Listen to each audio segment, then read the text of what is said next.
ఇప్పుడు తెలంగాణ భవన్లో పెద్ద ఎత్తున కేటీఆర్కు మద్దతుగా సంఘీభావంగా చాలామంది రాజ్యసభ సభ్యులు కావచ్చు, అదేవిధంగా ఎమ్మెల్యేలు, మాజీ ఎమ్మెల్యేలు, కార్పొరేషన్ చైర్మన్లు చాలామందిగా ఇక్కడికి వచ్చారు. వందలాదిగా కాసేపటి క్రితమే ఏసీబీ ఆఫీస్కు వెళ్ళిన నేపథ్యంలో ఇక్కడ ఒక చర్చ అయితే జరుగుతోంది. అరెస్ట్ ఏమైనా చేయబోతారా ఏంది అన్నటువంటి చర్చ అయితే బయట జరుగుతుంది.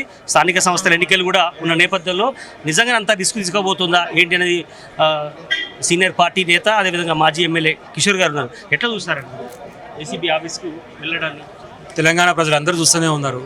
నోటీస్ ఇచ్చారు కాబట్టి ఒక బాధ్యత కలిగినటువంటి పౌరునిగా, నాయకునిగా అటెండ్ చేయాలి కాబట్టి కేటీఆర్ గారు చట్టాన్ని గౌరవించి అటెండ్ చేస్తున్నారు. కానీ చట్టాన్ని మేము గౌరవిస్తున్నాం, చట్టాన్ని దుర్వినియోగం చేస్తున్నారు. అది కనబడుతుంది, కనపడుతుంది. తెలంగాణ ప్రజలు చూస్తూ ఉన్నారు. అక్కడ ఏం లేదురా నాయన, ఈ ఫార్ములా దానికి సంబంధించి ఏం జరుగుతున్నది, 40 కోట్లు అక్కడ ఉన్నమాట వాస్తవమే కదా. కనీసం ఇయాటి వరకు మరి ఆ పైసలు రిటర్న్ చేయరని చెప్పి ఒక ఉత్తరం కూడా పెట్టలేదు, ఒక ఈమెయిల్ పెట్టలేదు. నీ ఉద్దేశం ఏంది? ఎక్కడ దుర్వినియోగం అయింది? ఎక్కడ పక్కదారి పట్టింది చెప్పని చెప్పేసి లాస్ట్ టైం చెప్పినప్పుడు చెప్పిండు. ఓపెన్గా ఈరోజు కేటీఆర్ గారు చేసే ఛాలెంజ్ ఏంది? ఇద్దరం ఓటుకు నోటు కేసు దొంగమైన నువ్వు, ఈ ఫార్ములా కేసు నన్ను అంటున్నావు కదా, నేను ఇద్దరం కలిసి లై డిటెక్టర్ లైవ్లో పెడదాం. ఏ టీవీలో కూర్చున్నావో చెప్పు, లైవ్లో పెడదాం. నీకు దమ్ముందా చెప్పు, మొగన్ అయితే అన్నాడు. ఇంతకు మించిన ఓపెన్ ఛాలెంజ్ ఏముంటుంది? ఇక అంటే కావాలని చెప్పేసి పూరితమైనటువంటి కుట్రాపూరితమైనటువంటి చర్యలు చేసి ఒక మానసిక ప్రలోభానికి, మానసిక సంఘర్షణకు గురి చేయడం కోసం చేసినటువంటి ప్రయత్నం తప్ప, ఇది రాజకీయ కోణంలో చేసిన తప్ప అందులో ఎలాంటిది కూడా గింత అంటే గింత కూడా మనకు దొరికే అవకాశం లేదు. ఒక పక్క బీఆర్ఎస్ సంబంధించినటువంటి నేతలు కంగారు పడుతున్నారనే చర్చ కూడా కాంగ్రెస్ సంబంధించినటువంటి సీనియర్ లీడర్ చెప్తున్నారు. త్వరలోనే అరెస్ట్ కాబోతున్నారు, కీలక నేతలు అరెస్ట్ కాబోతున్నారు. బల్మూరు వెంకట్తో పాటు చాలామంది నేతలు అట్టించి చెప్తున్న నేపథ్యంలో ఎట్లా ఉండే అవకాశం ఉంటుంది? ఎక్కడ తప్పిదం జరిగింది అనుకుంటున్నారు? కాదండి, విచిత్రం ఏంటంటే బల్మూరు వెంకటకి సంబంధం వాడు ఏసీబీ డైరెక్టర్ ఏమన్నా వాటి చెప్తాండి, నాకు అర్థం కాదు. అరెస్ట్ చేస్తారని చెప్పి అంటే ఇక్కడ ఏమర్థమవుతుంది? కాంగ్రెస్ వాళ్ళు అరెస్ట్ అవుతారట అని చెప్పి ముందే చెప్తున్నట్టు అర్థమైంది. వాళ్ళు కూడా వాళ్ళు కొని చేస్తున్నాయి కదా, ఈ కలమందరూ అర్థమవుతుంది కదా. ఎట్లా చూస్తారు సార్ ఈ కేటీఆర్ది ఏసీబీ బిలోడాన్ని మీరు ఏ రకంగా చూసుకున్నారు? ఈరోజు కాంగ్రెస్ ప్రభుత్వం ఏదైతే వాళ్ళు ప్రభుత్వంలోకి వచ్చిన దగ్గర నుంచి వాళ్ళు హామీలు అమలు చేయలేక ఈరోజు దాదాపుగా అమలు చేసినటువంటి హామీలలో కూడా మనం చూసుకున్నట్టయితే ఏదైతే ఉచిత బస్సు అని చెప్పేసి నేడు ఆ మిగతా ఉన్నటువంటి అన్నీ కూడా బస్ ఛార్జీలు పెంచడం, రైతు బంధు పేరుతోటి ఏదైతే 14,000 ఇస్తా అని చెప్పి వాళ్ళు ఏదైతే హామీ ఇచ్చినారో దాన్ని కూడా పూర్తిగా అమలు చేయలేకపోవడం, రైతు రుణమాఫీ చేయలేకపోవడం, ఇందిరమ్మ ఇళ్ల పేరుతోటి శాంక్షన్ చేయడమే తప్ప దానికి ఫండ్లు రిలీజ్ చేయలేకపోవడం, ఇట్లా పండించిన ధాన్యాన్ని కూడా కొనలేని పరిస్థితిలో ఇట్లా అనేక రకాలుగా విఫలం చెందుతున్నటువంటి ఈ కాంగ్రెస్ ప్రభుత్వాన్ని ఎండగడుతున్న తరుణంలోనే దీన్ని డైవర్షన్ చేయాలి, ప్రజల దృష్టి మరలించాలంటే ఏదో ఒక తప్పుడు కేసులు ఉన్న మా నాయకుల మీద పెడితే ఈరోజు అందరూ కూడా ప్రజలందరూ ఇటువైపు చూస్తారని చెప్పేసి ఒక అపోహలో కావాలని ఈ రకంగా ఇబ్బంది పెడుతున్నట్టుగా మనకు క్లియర్ కట్గా వాళ్ళు ప్రభుత్వంలో వచ్చిన దగ్గర నుంచి కూడా కనపడుతున్నది.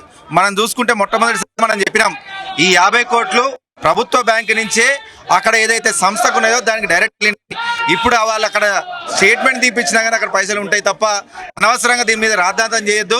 ఇది పూర్తిగా అధికారికంగా ఏదైతే ప్రొసీజరల్గా జరగాలో దాని ప్రకారంగా జరిగిందని చెప్పడం జరిగింది. అయినా రూల్స్ ప్రకారము నిధులు మళ్లించడం జరిగింది అనేటువంటి విషయంలో తప్పుపడుతుంది ఏసీబీ కానీ, ఈడీ కానీ. అదే సమయంలో అరవింద్ కుమార్ కావచ్చు, లేదంటే ఉన్నటువంటి బీఎల్ఎన్ కావచ్చు, ఈ ముగ్గురు కూడా రూల్స్కి బ్రేక్ చేశారనేటువంటి చర్చ కూడా జరుగుతుంది.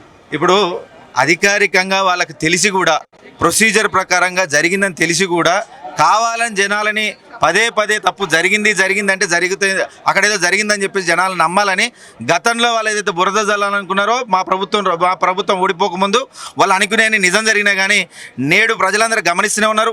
మీ ఎప్పటికప్పుడు మీడియా వేదిక ద్వారానే ప్రజలందరూ కూడా తెలియజేస్తున్నాం, అక్కడ ఎట్లాంటి తప్పిదాలు లేవు. ఇక్కడ ప్రభుత్వం దగ్గర అఫీషియల్గా పంపించిన సొమ్ము అక్కడ ఉంది అకౌంట్లో, కావాలంటే అక్కడ చెక్ చేసుకోమని కూడా మనం చెప్తున్నాం. అయినా కానీ కావాలని ఇక్కడ వీళ్ళు ఏదైతే అసమర్థ పాలనని ఎత్తి చూపిస్తున్నందుకే ఈరోజు కేటీఆర్ గారు కావచ్చు, మా గౌరవ కేసీఆర్ గారు కావచ్చు, హరీష్ అన్న కావచ్చు, అందరినీ కూడా ఇబ్బంది పెడుతున్న సంగతి కూడా ప్రజలందరూ గమనిస్తున్నారు. ఇప్పుడు కేవలం రాజకీయ